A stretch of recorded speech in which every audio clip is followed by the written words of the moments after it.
Libro de Génesis. Muy buenos días a todos, bienvenidos, bienvenidas. Mi nombre es Horacio Urtiaga y el día de hoy, Dios mediante, vamos a acabar el capítulo 14 de Génesis. Capítulo que nos ha mostrado algunas cosas interesantes, sobre todo el encuentro de Abraham con Melquisedec.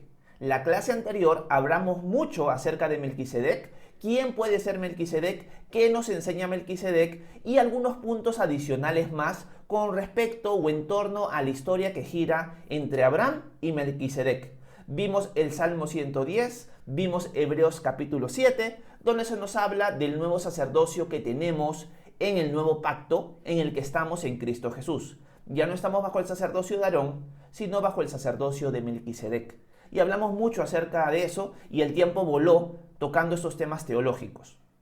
Hoy día vamos a poder acabar el capítulo 14, gracias a Dios, pero ahora vamos a ver no solo el encuentro de Abraham con Melquisedec, sino el encuentro de Abraham con el rey de Sodoma.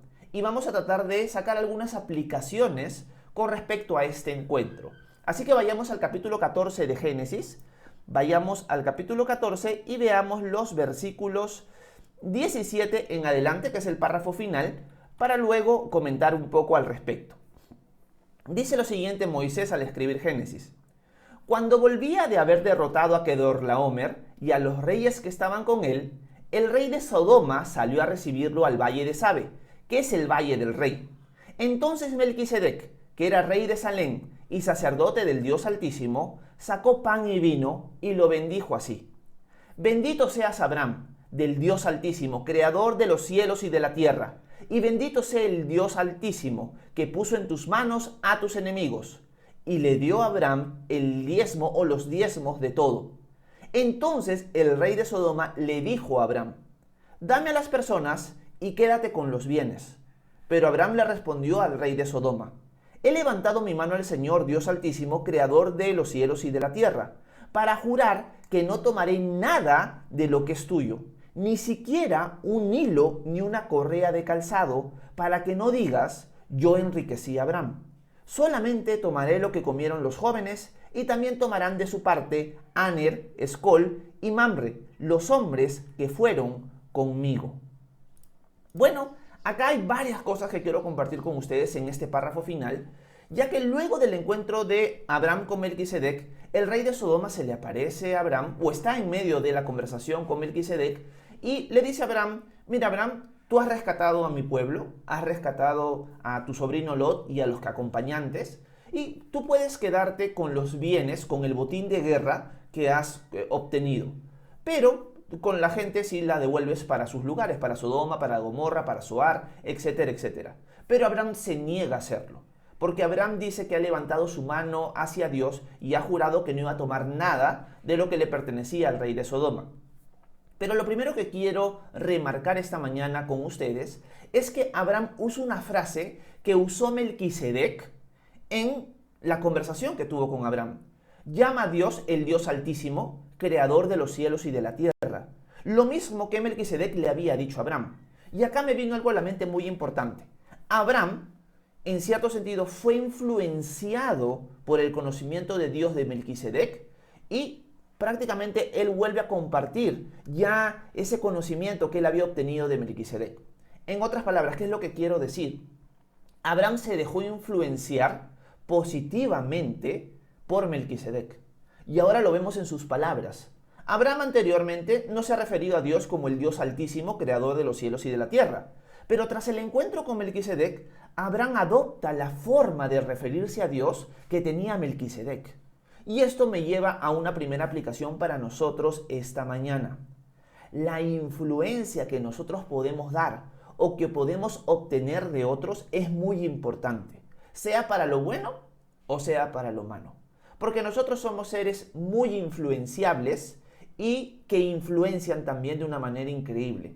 Somos bien influenciables nosotros, para lo bueno y para lo malo. Lección y aplicación para nosotros. Debemos buscar ser influenciados por personas que aman a Dios. Debemos buscar ser influenciados por personas más maduras en la fe que nosotros. Debemos, en cierto sentido, invertir un buen tiempo en pasar nuestro día con personas que amen a Dios más que a nosotros y que puedan ser una buena influencia para nosotros en nuestra vida y podamos aprender de ellos, de sus buenas experiencias y de sus malas experiencias.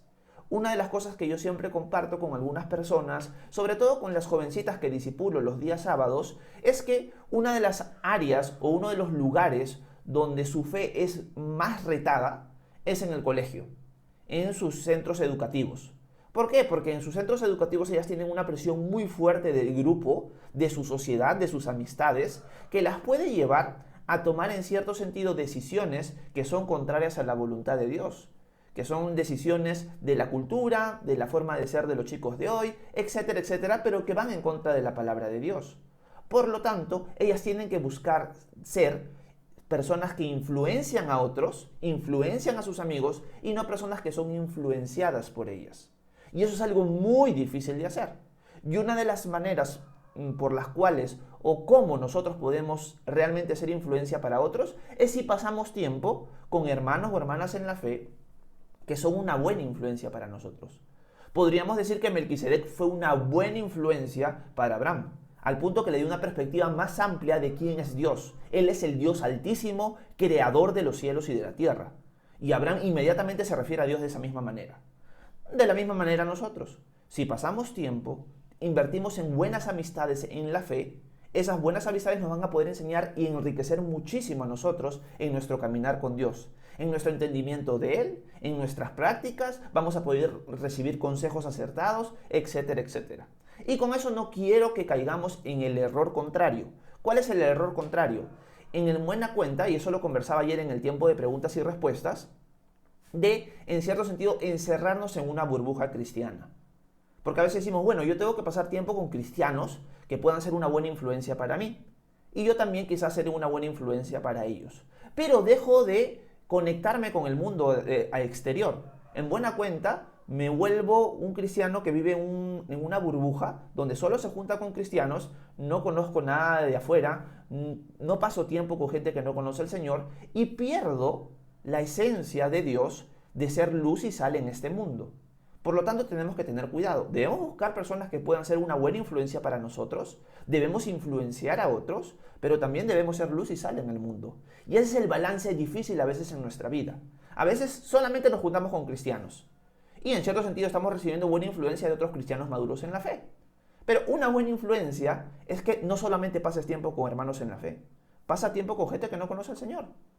Y yo conversaba con uno de los hombres que se conecta a ese tipo de live, que se llama Jarolel, y me contaba que en su iglesia local tienen actividades todos los días de la semana prácticamente. Y eso es un peligro a veces. Yo le decía que hay que buscarlo y hay que tomarlo con sabiduría, pero que uno de los peligros en los cuales podemos caer es que prácticamente como hay actividades todos los días en nuestra iglesia local, todos los días estamos ahí. Por lo tanto, dejamos de pasar tiempo con amigos que te conocen desde antes que tú conozcas al Señor, por ejemplo. O amigos en el trabajo, o amigos en el colegio, etcétera, etcétera, que no conocen al Señor y a los cuales podemos ser luz y sal. Por lo tanto, tenemos que encontrar un balance correcto. Y la lección principal y la meditación para nosotros esta mañana es esa, que podamos ser influencia. No busques ser influenciado por las personas que no conocen al Señor. Busca tú más bien ser influencia para ellos. Y busca personas, pasa tiempo con personas que te enriquecen tu fe, que te pueden influenciar para que conozcas más a Dios, corrijas tu camino, etcétera, etcétera. Un ejemplo claro en la Biblia lo tenemos en la vida de Timoteo. Timoteo fue discípulo del apóstol Pablo, pero obviamente Timoteo históricamente no siempre fue discípulo del apóstol Pablo. Hubo un momento donde Timoteo por primera vez conoció a Pablo. Y esto sucede en la ciudad de Listra. Cuando nosotros vemos el viaje misionero de Pablo a Listra, esto es en su primer viaje misionero, vemos que una de las cosas que sucede con Pablo en Listra es que a Pablo lo apedrean en Listra y lo sacan como muerto fuera de la ciudad. Lo más probable es que Timoteo, uno, o ha escuchado o lo ha visto de primera mano, ver al apóstol Pablo salir muerto prácticamente de la ciudad de Listra porque fue apedreado por los ciudadanos. Algunas personas piensan que Pablo realmente murió ahí. Pero luego, cuando la gente está triste y viendo a Pablo sin vida prácticamente, luego Pablo recupera las fuerzas y se levanta. Y una de las cosas que hace Pablo cuando se levanta luego de haber sido apedreado es que vuelve a entrar a la ciudad. sea, Pablo no teme que lo vuelvan a apedrear. Él vuelve a entrar a la ciudad y vuelve a animar a los hermanos que ya habían conocido al Señor en la ciudad de Listra. Esto es un ejemplo increíble de valentía, de fervor por el Señor, de temor a Dios, que Timoteo debe haber absorbido increíblemente en este momento. Pablo fue una buena influencia para Timoteo en su vida. Y esa buena influencia anima a Timoteo a servir con pasión también. Y luego, Timoteo, si no me equivoco, es en el segundo viaje misionero que se va a unir al equipo. Y va a ser una persona muy fundamental en los viajes misioneros de Pablo y en el ministerio posterior. Así que podemos ver que una buena influencia también, en cierto sentido, incentiva a otros a servir con pasión al Señor. Yo compartía esto no ayer en el live que hicimos, sino en mi iglesia local, porque no nos alcanzó el tiempo. Pero una de las cosas que sucede cuando Jesús limpia el templo, en el día lunes, en la última semana de su pasión, una de las cosas que sucede es que cuando Jesús voltea las mesas, hace el azote de cuerdas, expulsa a los compradores y a los vendedores y a los animales, mucha gente que era coja y ciega se acerca a Jesús tras eso. O sea, estos cojos y ciegos eran despreciados por la sociedad de Jesús. Pero cuando ven la valentía de Jesús y el celo de que habían convertido la casa de Dios en una cueva de ladrones, estos hombres dicen, miren esta valentía del Señor, ese es un hombre que sí se preocupa por nosotros, y se acercan a él. La valentía de Jesús impulsa a otros a tomar acción. Y a veces es así con nosotros. Cuando nosotros somos una buena influencia para los demás, esa influencia positiva va a impulsar a otros a servir al Señor con pasión. El apóstol Pablo en la carta a los Filipenses va a decir de que mientras él estaba preso, por sus prisiones, por sus sufrimientos, muchos hermanos habían cobrado ánimo para compartir del Señor. Esto está en Filipenses capítulo 1. Pablo estaba preso, Pablo estaba en un lugar donde no podía salir, estaba privado de su libertad, había sufrido persecución y como consecuencia de eso estaba preso. Y esa situación llevó a muchos hermanos a predicar el evangelio con fervor. Los impulsó a actuar. Y tú puedes decir, pero ¿cómo es eso? Más bien los debería haber asustado y estar escondidos por la persecución. Es que una buena influencia impulsa a otros a servir con pasión. Así que busquemos ser una buena influencia para los demás. No te dejes influenciar por aquellas amistades, por aquellas personas que te están llevando fuera de la voluntad de Dios o fuera de sus pensamientos. Y busca tú personas que puedan ser una buena influencia para ti, que te enseñen a caminar con el Señor, que te animen a crecer en tu fe, sin dejar de lado que sin dejar de lado pasar tiempo con las personas que no conocen al Señor. Tenemos que ser luz y sal. Aprendemos de otros, pero también compartimos con otros. Eso es muy importante. Y en las palabras de Abraham veo transmitido esa lección para nosotros esta mañana. Abraham ahora confiesa que Dios es el Dios altísimo, creador de los cielos y de la tierra, y esto lo aprendió en cierto sentido de su encuentro con Melquisedec. Vamos a volver a leer el párrafo final de Génesis para rescatar 2 puntos más para luego terminar nuestro tiempo devocional. Volvamos a leer el versículo 17 en adelante. Dice lo siguiente: cuando volvía de haber derrotado a Kedorlaomer y a los reyes que estaban con él, el rey de Sodoma salió a recibirlo al valle de Sabe, que es el valle del rey. Entonces Melquisedec, que era rey de Salem y sacerdote del Dios Altísimo, sacó pan y vino y lo bendijo así: bendito seas Abraham, del Dios Altísimo, creador de los cielos y de la tierra, y bendito sea el Dios Altísimo que puso en tus manos a tus enemigos. Y le dio a Abraham los diezmos de todo. Entonces el rey de Sodoma le dijo a Abraham: dame las personas y quédate con los bienes. Pero Abraham le respondió al rey de Sodoma: he levantado mi mano al Señor, Dios Altísimo, creador de los cielos y de la tierra, para jurar que no tomaré nada de lo que es tuyo, ni siquiera un hilo ni una correa de calzado, para que no digas, yo enriquecí a Abraham. Solamente tomaré lo que comieron los jóvenes, y también tomarán su parte Aner, Escol y Mamre, los hombres que fueron conmigo. Bueno, acá una de las cosas que estamos viendo es que cuando el rey de Sodoma le ofrece los bienes, que él se quede con los bienes, Abraham dice, no lo voy a hacer, rey de Sodoma. ¿Por qué? Porque yo antes de venir a rescatar a mi sobrino Lot, que ha sido llevado cautivo por su ambición en cierto sentido y terminó en tu pueblo, que es un pueblo corrupto, antes de yo ir a rescatarlo, yo le hice un juramento al Señor. Y el juramento fue el siguiente: si tú me das la victoria, Señor, yo no voy a tomar nada absolutamente nada de esos pueblos. Esos pueblos eran malévolos, esos pueblos eran contrarios al corazón de Dios. Vamos a ver en los siguientes capítulos, cuando lleguemos al capítulo 19, que Dios va a destruir Sodoma y Gomorra. Así de mal eran esas ciudades. Abraham juró al Señor: Señor, yo te hago un voto. Y el voto es el siguiente: si tú me das la victoria, yo no voy a tomar nada de eso. Y me encanta porque Abraham aprendió una lección muy importante. Al final Abraham lo que quiere es que el Señor reciba toda la gloria. Y Abraham sabía de que si el rey de Sodoma le daba, en cierto sentido, esta economía, al final el rey de Sodoma podía decir: yo enriquecí a Abraham. No ha sido Dios, no ha sido ese Dios que Abraham sigue, he sido yo. Y Abraham ha aprendido muy bien esto, porque si ustedes recuerdan, cuando Abraham salió de Egipto, donde mintió que Sara era su hermana y no su esposa, el faraón le dio riquezas y Abraham las aceptó. Pero ahora Abraham ha aprendido la lección y Abraham ha dicho: Señor, yo no voy a obtener nada de esta gente que es contraria a ti. Si tú me vas a bendecir como tú me has traído a esta tierra, tú te encargarás de hacerlo a tu manera. Yo no voy a buscar métodos o formas humanas para hacerlo. Yo voy a descansar en ti y no voy a tomar nada de lo que le pertenece al rey de Sodoma y a toda esa gente que te aborrece. Me encanta la convicción de Abraham. Es una convicción personal. Abraham, en cierto sentido, fue enriquecido por el faraón, pero en este momento está decidiendo que no sea enriquecido por el rey de Sodoma. Porque al final él quiere que el que los prospere sea el Señor. Punto. Es una convicción personal de Abraham. Le ha hecho una promesa a Dios. Y acá vemos algo bien bonito, ¿no? Abraham tiene convicciones firmes, convicciones que buscan glorificar a Dios, y en cierto sentido nosotros debemos también tener esas convicciones. Señor, yo al final lo que quiero es tu gloria. Al final no quiero que el hombre o yo sea exaltado, sino que tú seas exaltado. Me encanta esa forma de convicción de Abraham. Pero acá hay un dato muy importante que quizás se escapa a nuestra vista y quiero aplicar algo bien bonito para nosotros esta mañana y que quede claro con nosotros. Abraham le dice al rey de Sodoma: mira, rey, yo le juré al Señor que no voy a tomar nada. Pero los jóvenes que estuvieron conmigo, fuimos 318 personas, ellos han tomado su parte, han comido, o sea, ellos se han cansado en la batalla, han comido, o sea, han tomado del botín. Y lo que sí yo no les voy a privar es la parte que le corresponde a Mamre, a Escol, etcétera, etcétera. Estos hombres fueron conmigo y ellos no le han hecho un juramento a Dios de que no van a tomar del botín de guerra. Yo sí. Por lo tanto, yo no voy a tomar nada de lo que te pertenece.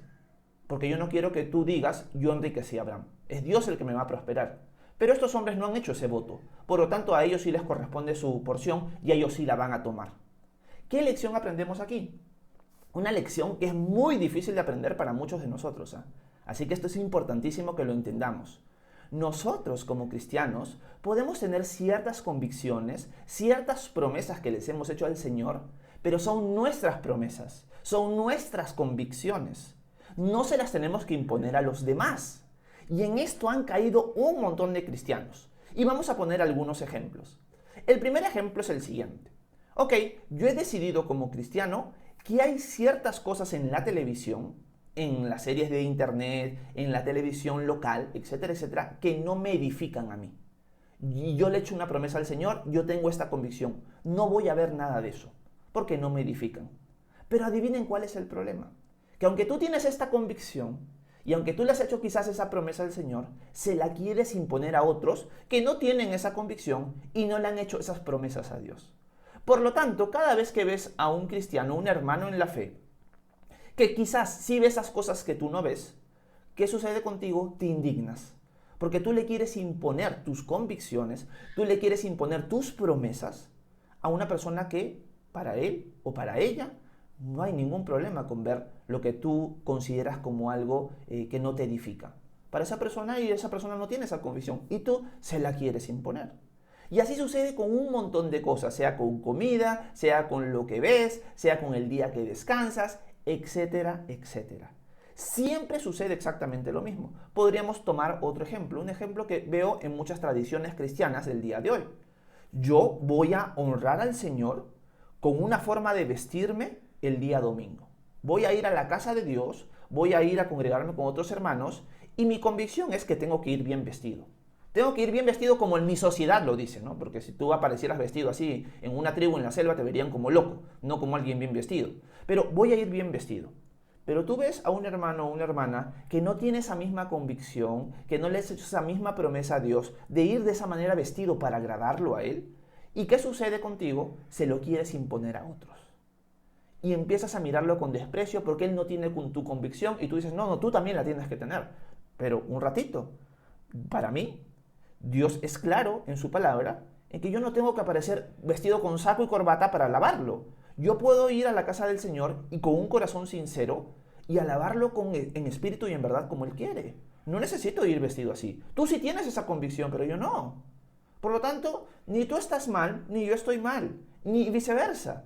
Pero ¿cuál es el problema? Que a veces nos queremos imponer nuestras convicciones, nuestras promesas a Dios con los demás. Y ese es un error en el que la iglesia ha caído un montón. Y vas a encontrarte con cristianos en las redes sociales que se empiezan a pelear por ese tipo de cosas, cuando en cierto sentido esto no es un mandamiento en la palabra de Dios. Y esto es algo que se viene discutiendo y trayendo, en cierto sentido, discusiones, que se viene trayendo conflictos en la iglesia desde tiempos inmemoriales, desde los inicios de la iglesia. Un capítulo que toca este tema es la carta a los romanos. Si ustedes leen Romanos capítulo 14, ya por falta de tiempo no lo vamos a leer porque tenía pensado leerlo, ustedes van a leer que en la iglesia de Roma había un conflicto. ¿Cuál era el conflicto? Habían los cristianos, lo más probable, cristianos que venían de una tradición judía, que eran judíos, que obviamente para honrar a Dios dejaban de comer ciertas cosas. Y había otros cristianos que comían de todo con la conciencia limpia. Había además otros cristianos que preferirían guardar un día especial para honrar al Señor. Y había otros cristianos que veían todos los días como iguales y que todos los días honraban al Señor. Adivinen qué pasaba en la iglesia de Roma. Se agarraban en conflictos y en peleas por ese tema. Y Pablo les tiene que llamar la atención. Dice, el que deja de comer, lo hace para la gloria de Dios. Y el que come de todo, lo hace para la gloria de Dios. Cada siervo se levanta o se cae delante del Señor. Por lo tanto, no se estén poniendo a discutir en convicciones que ustedes tienen, si al final todo lo hacen para la gloria de Dios.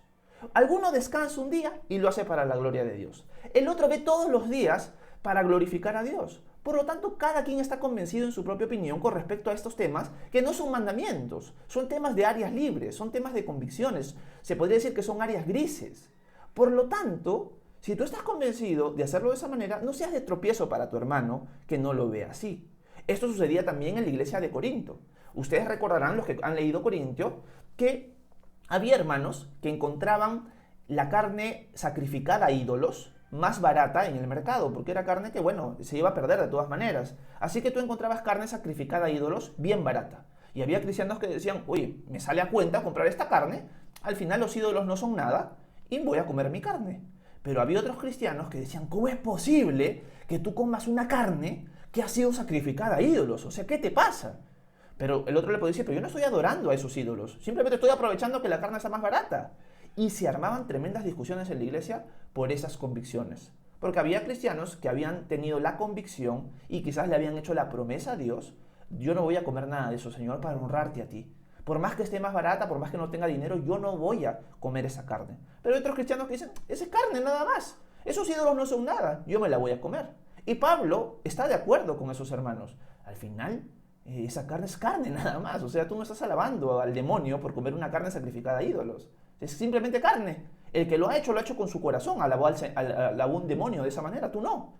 Pero por amor a tu hermano que es débil y que es en cierto sentido legalista en ese sentido por su inmadurez, no comas carne delante de esa persona. No le cuentes eso. Porque estas discusiones de convicciones existen en la iglesia desde los tiempos de los apóstoles. Así que, lección para nosotros esta mañana para terminar con eso. No impongamos nuestras convicciones, nuestras promesas a Dios a los demás. Dios te puede haber hablado algo a ti personalmente porque te es dañino a ti, pero quizás a tu hermano no. Tú tienes una convicción que no es un mandamiento de Dios, es simplemente una convicción que tú tienes, porque lo quieres honrar así, de esa manera. Y tu hermano no. No busques imponérsele esa convicción. Y lee por favor Romanos capítulo 14. Porque Romanos capítulo 14 y la primera parte del 15, Pablo lo va a hacer muy claro en explicar eso. Pero por falta de tiempo no lo vamos a poder leer, así que se los dejo de tarea si quieren profundizar más en esta área de lo que es convicciones y promesas a Dios. Así que terminemos de esta manera. Abraham nos muestra lo importante de recibir una buena influencia y de ser influenciados o ser también influencia para los demás. Pero también nos muestra que, aunque Abraham tiene ciertas convicciones, no se las impone a los demás. Sus amigos de batalla, Mamre, Escol y el otro que no me acuerdo de su nombre ahorita, ellos no le habían hecho una promesa a Dios de no tomar el botín de guerra de los habitantes de Sodoma. Por lo tanto, Abraham dice, yo no voy a tomar nada de eso porque yo se lo prometí al Señor. Esa fue una promesa que yo le hice, pero ellos no lo hicieron. Por lo tanto, a ellos sí les tienes que dar tú su porción. Y esas son lecciones importantes para nosotros que debemos aplicar esta mañana y a partir de ahora en adelante. Espero que haya sido de edificación este tiempo de lectura. Hemos visto un párrafo chiquito que no podíamos haber terminado o no lo pudimos haber terminado la semana pasada. Así que, si ha sido de edificación, por favor déjenmelo saber en los comentarios. Si tienen preguntas, dudas, háganmelas saber también para conversar con ustedes en lo que queda del live. Que Dios los bendiga. Muchas gracias por su atención.